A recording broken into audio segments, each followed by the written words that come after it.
Vocês acham que preguiça e procrastinação são a mesma coisa, que são sinônimos? O que vocês acham? Saibam que, na verdade, há uma diferença significativa entre esses dois conceitos, tá? E entender essa distinção é crucial para conseguir trabalhar satisfatoriamente. Então, a primeira coisa que faremos aqui hoje, tá, é deixar muito claro que ser preguiçoso é diferente de procrastinador. No dia a dia, o preguiçoso sempre vai recusar fazer qualquer atividade que tem mínimo de trabalho. Então, não será um adiamento como o procrastinador, e sim uma recusa. E uma coisa muito importante que as pessoas confundem. Muitos acham que procrastinação tem a ver com gestão de tempo, tá? No caso, com a falta de gestão de tempo, tá? Mas isso não é verdade, tá? Procrastinação não tem a ver com gestão de tempo. É importante você entender e esclarecer que, em muitos casos, esse adiamento do procrastinador está relacionado a emoções. E o mais comum é a insegurança para realizar determinada atividade. Então, sendo assim, gente, procrastinação não se trata necessariamente de má vontade, e sim de um adiamento para tentar se sentir mais preparado. Porém, é muito comum que esse comportamento procrastinador ele leve ao quê? Ao acúmulo de tarefas atrasadas e dificuldades de cumprir prazo. É por isso que muitas pessoas associam o ato de procrastinar a uma má gestão de tempo. Só que gestão de tempo não é a causa da procrastinação, é o resultado.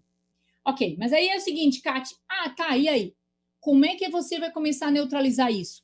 Como vamos quebrar esse ciclo? O primeiro passo, ele é chamado de essencialismo. Então, a primeira coisa que você precisa fazer é aplicar o essencialismo na sua vida. Isso significa que quanto mais coisas você tiver para fazer, quanto mais elementos você tiver concentrando na sua vida, maior a chance de você diluir a sua energia entre várias prioridades ou vários projetos, tá? Em outras palavras, foco. Em decorrência da ansiedade, é comum começarmos a fazer mais de uma atividade ao mesmo tempo, para eliminar rápido. O mundo de hoje, esse mundo contemporâneo que a gente vive, ele acaba parece que exige isso da gente, tá? Mas, contudo, não dedicamos a atenção necessária no cumprimento de cada uma delas. Logo, cria uma lista gigante de tarefas, colocando as quais são urgentes em primeiro lugar. Por quê? Porque você está com um monte de coisa para fazer. Pode ser que nesse primeiro momento, olha só, você esteja cheio de coisas para fazer, cheio de coisas que se tornaram urgentes para você vir procrastinando há tempo, tá? Então, nesse caso, eu recomendo o seguinte: pegue e faça uma lista. Sabe o urgente do urgente? Pegue a coisa mais urgente e numere. Observe o grau de urgência de cada uma delas e priorize o urgente do urgente. Comece por aí. No final, quando você vê isso, tudo será muito mais feito com qualidade, porque você começa a priorizar. Além disso, gente, olha só, observe-se durante o dia e registre em quais momentos você se sente mais concentrado, porque ao perceber como funciona o seu cérebro, é possível aproveitar o tempo distribuindo as obrigações corretamente, com direito a intervalos de descanso, que aí é uma delícia, né? Então, quando você não foca, as coisas passam a consumir a sua energia vital. Daí a ideia de aplicar o essencialismo. Quando você aplica isso na vida, você passa a ter uma clareza maior do que verdadeiramente é importante, tá? E aí a chance de procrastinar essa atividade ou as coisas ao redor reduzem muito. O segundo elemento, ele tem a ver com o baixo desejo ou medo. Então, depois do essencialismo, você deve entender se você está procrastinando alguma coisa. Por quê? Por conta de um baixo desejo ou por conta do medo. É porque você não gosta de fazer determinada atividade? Isso é, você tem baixo desejo ou você está com medo? Você se sente inseguro, você se sente insegura diante do desafio. Se for baixo desejo, aí você entra naquele ponto do essencialismo. Se é importante,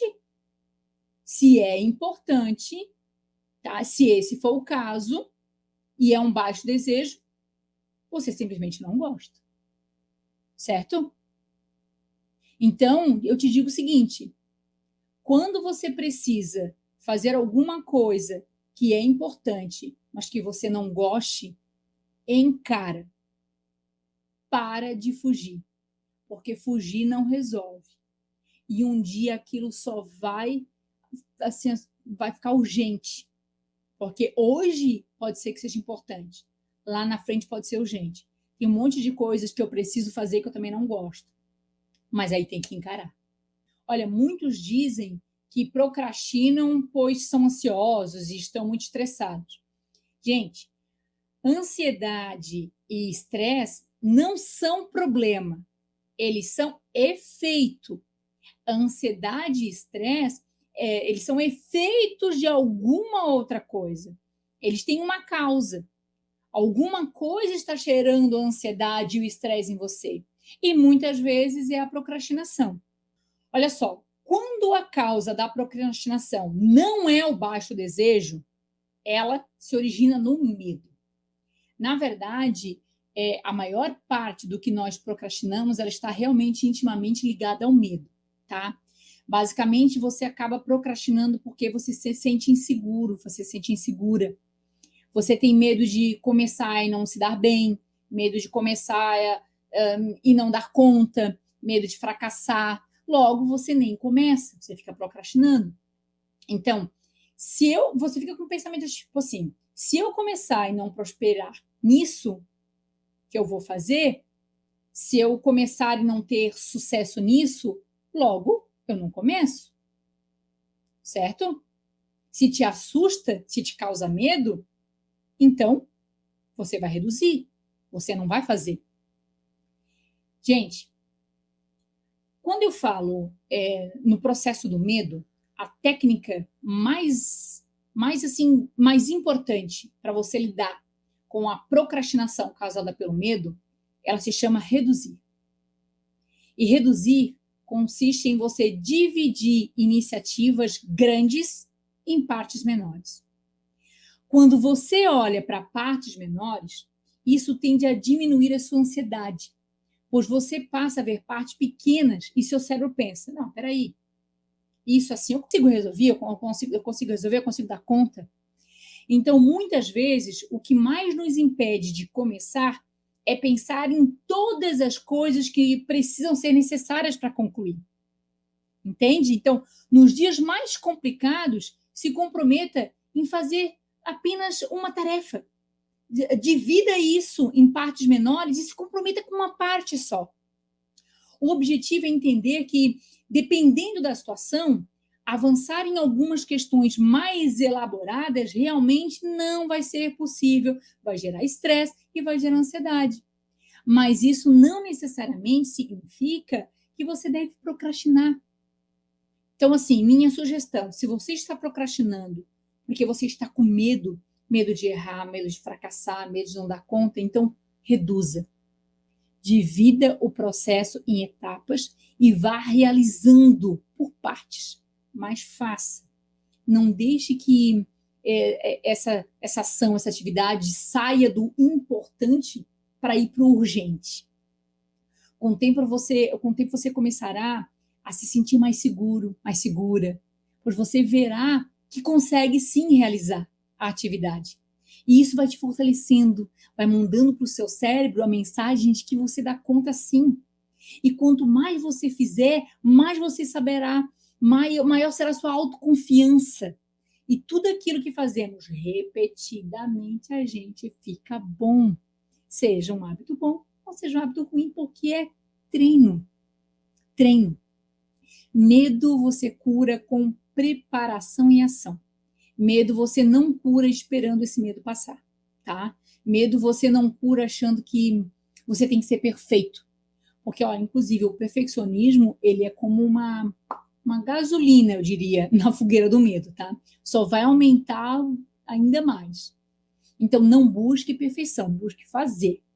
Como diz o Mário Sérgio Cortella, o filósofo Mário Sérgio Cortella, ele tem uma frase que eu gosto muito, que ele diz o seguinte: faça o seu melhor nas condições que você tem, enquanto você não tem condições melhores de fazer ainda melhor, tá?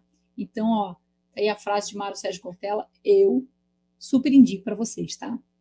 Gente, o terceiro elemento tem a ver com criar um ambiente saudável. Anota aí. Criar um ambiente saudável. A gente já falou de essencialismo, a gente já falou de baixo desejo ou medo, e agora a gente está falando de um ambiente saudável. E o que isso significa? Criar um ambiente saudável. Significa que você terá que criar um ambiente favorável para ação e não para procrastinação. Os estudos na área da neurociência do comportamento, eles apontam que quando sentimos a vontade de trabalhar em uma meta e executar determinada ação, nós temos uma janela de apenas 5 segundos. Ai, meu Deus, gente, é bem isso. 5 segundos para começar a agir, antes que o cérebro nos convença do contrário. Em outras palavras, você precisa criar um ambiente favorável para interromper o padrão de procrastinação, e isso força uma mudança mental que nos permite realizar uma ação. Então, criar um ambiente saudável, ele nos ajuda a tomar uma atitude, a tornar o processo mais fácil, mesmo quando não temos vontade. Pois o ambiente ele nos ajuda a superar a inércia inicial, e ele ajuda a romper com alguns aspectos que anteriormente nos levariam a procrastinar. Significa que você precisa agir antes, você precisa facilitar, você precisa fazer o que é certo. Que o processo, assim, você tem que fazer com que o processo se torne um hábito, tá? E tornar-se um hábito significa que você simplesmente repetiu a mesma ação por diversas vezes e você não quer transformar o ato em procrastinação. Vou dar um exemplo de um ambiente saudável, ok? Se você quer acordar e ir praticar exercício físico, procure, por exemplo, deixar ali ao lado da cama o seu tênis, a roupa que você irá usar para ir para a academia. Ou se você vai para caminhar, não sei que tipo de exercício você costuma praticar. Assim, quando você acorda, você já veste aquela roupa, já coloca o tênis, e o que era uma escolha certa se tornou uma escolha fácil. Se você quer meditar assim que acordar, deixa tudo que você usa para meditação ali, na sua frente. Isso dificultará a sua procrastinação, pois você criou um ambiente saudável, um ambiente favorável. Mais uma vez, o que era certo a fazer ficou fácil. Se você não quer acordar e já começar a checar seus e-mails e entrar nas redes sociais, deixe o seu celular carregando longe da cama, de preferência em um outro cômodo. Assim, a prática desse ato vai se tornar um processo mais difícil, porque você vai ter que fazer um esforço danado para poder começar a acessar as redes sociais. Tá? E outra coisa, se você nesse momento pensou o seguinte, mas eu uso meu celular para despertador. Olha só, para de arrumar desculpa, né? Para de arrumar desculpa. Quer mudar o hábito e o celular ali na cabeceira da cama não vai ajudar.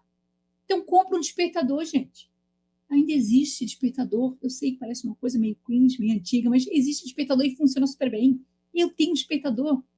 O quarto passo é chamado de a regra dos 5 minutos.